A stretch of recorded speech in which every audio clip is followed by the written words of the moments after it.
مال و دولت آسائش عمر کے لیے ہے، عمر اس لیے نہیں کہ انسان دولت ہی اکٹھا کرتا رہے۔ بخیل آدمی کی دولت اس وقت سامنے آتی ہے جب وہ خود زمین کے اندر چلا جاتا ہے۔ اس سے تو خاموشی بہتر ہے کہ کسی کو دل کی بات کہہ کر پھر اس سے کہا جائے کہ کسی سے نہ کہنا، تو نیک ہو اور لوگ تجھے برا کہیں، یہ اس سے اچھا ہے کہ تو برا ہو اور لوگ تجھے نیک کہیں۔ عقل مند آدمی اس وقت تک نہیں بولتا جب تک خاموشی نہیں ہو جاتی۔ جو تجھ سے وابستہ نہیں تو اس سے وابستہ نہ ہو۔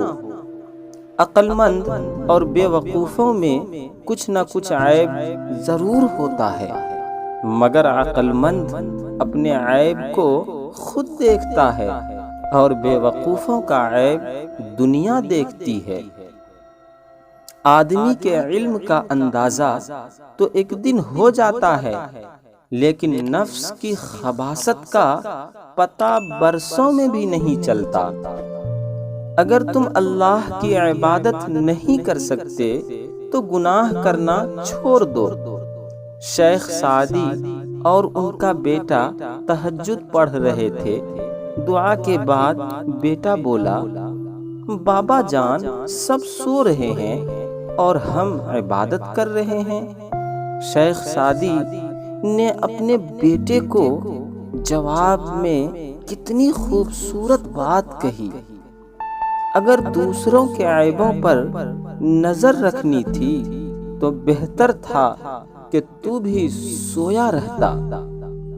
کسی کو اچھے عمل سے دلی خوشی دینا 1000 سجدے کرنے سے بہتر ہے۔